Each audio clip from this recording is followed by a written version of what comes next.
everyone, it is my pleasure to be with you again. Hello, my name is Jean Wilkes, and once again I'm delighted to have been invited back to present on this important topic, infant mortality, and why you shouldn't smoke, drink, or use drugs while pregnant. I'm very compassionate about this topic because after working in the public health field of perinatal and infant health for over 20 years, I have come to recognize that the awareness to save babies is critical, and if we do not continue to educate the public, we will continue to be seen as a country with the highest rate of infant mortality, and one that will continue to have a race of African American and Hispanic babies that will die before the first year. Today I will provide you with 3 points related to alcohol, tobacco, and other drugs, referred to as ATOD, each of which will influence, reinforce, or modify your feelings, attitudes, beliefs, values, or behaviors on why you shouldn't smoke, drink, or use drugs while pregnant, as well as the risks and complications, birth defects, and lifetime effects associated. Let's get started with the 3 points. 3 points related to alcohol, tobacco, and other drug use. The risks and complications that can arise during pregnancy. 2, birth defects that can happen. 3, some of the lifetime effects that children may incur.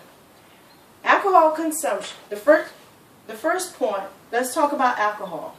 Alcohol consumption during pregnancy is a risk factor for poor birth outcomes, including fetal alcohol syndrome, birth defects, and low birth weight, meaning babies born less than 1,500 grams.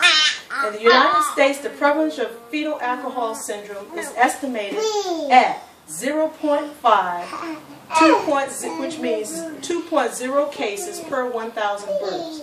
For other fetal alcohol spectrum disorders, known as FASD, are believed to occur approximately 3 times as often as fetal alcohol syndrome. The 2005 U.S. Surgeon General's Advisory on Alcohol Use in Pregnancy advises women who are pregnant or considering becoming pregnant to abstain from using alcohol. Binge drinking is particularly harmful to fetal brain development. The second point I want to express is smoking. Smoking during pregnancy is associated with many adverse outcomes for children, such as intrauterine growth retardation, premature birth, once again low birth weight,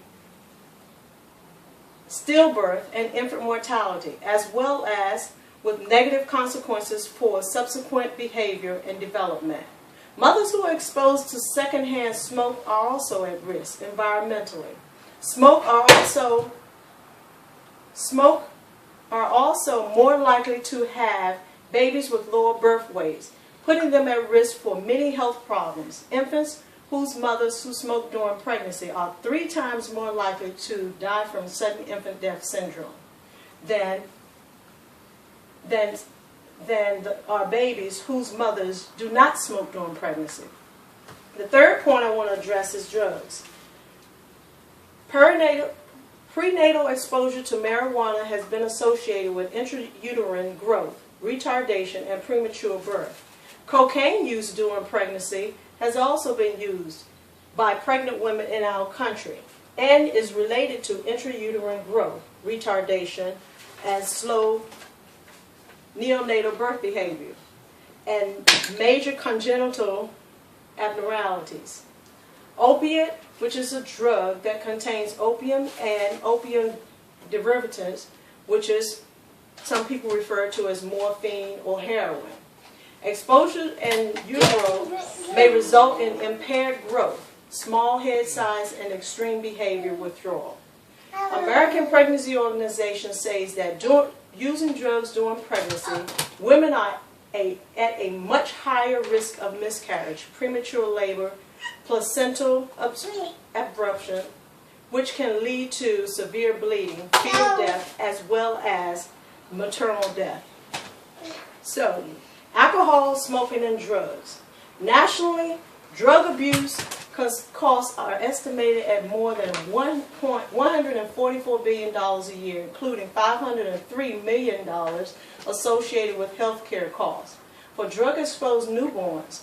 Experts at National Institute on Alcohol Abuse and Alcoholism, which some people refer to or see as NIAAA, and the National Institute on Drug Abuse, NIDA, confirmed that addiction is not primarily a moral weakness, as it has been viewed in the past, but a brain disease that should be included as in a review of systems, just like any other biologic disease process.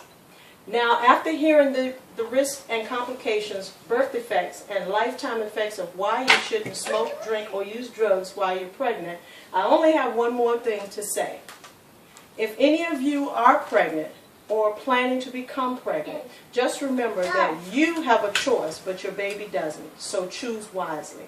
In closing, we as a country know that we can't stop advocating, implementing policies, programs, and laws that not only criminalize drug use during pregnancy, but recognize that a woman's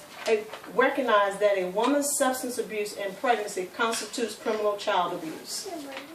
And under the rules of protecting the fetus, healthcare professionals must report or test for pregnant drug exposure, which can be used as an early evidence of drug exposure childbirth. States must require healthcare providers to notify Child Protective Services when the provider cares for an infant affected by illegal substance abuse, and place priority making drug treatment more readily available to pregnant women. Understand that infant mortality, the death of an infant in the first year of life, is a disturbing subject to many of us in the world of public health. I want to thank you once again for inviting me back to be your presenter, and I hope that you will invite me back for the next time when I continue to present on infant mortality. As a resource, feel free to go online on the internet and look under www.childwelfare.org and pull up some resource facts, perinatal substance use and child welfare system. Thank you, thank you, thank you.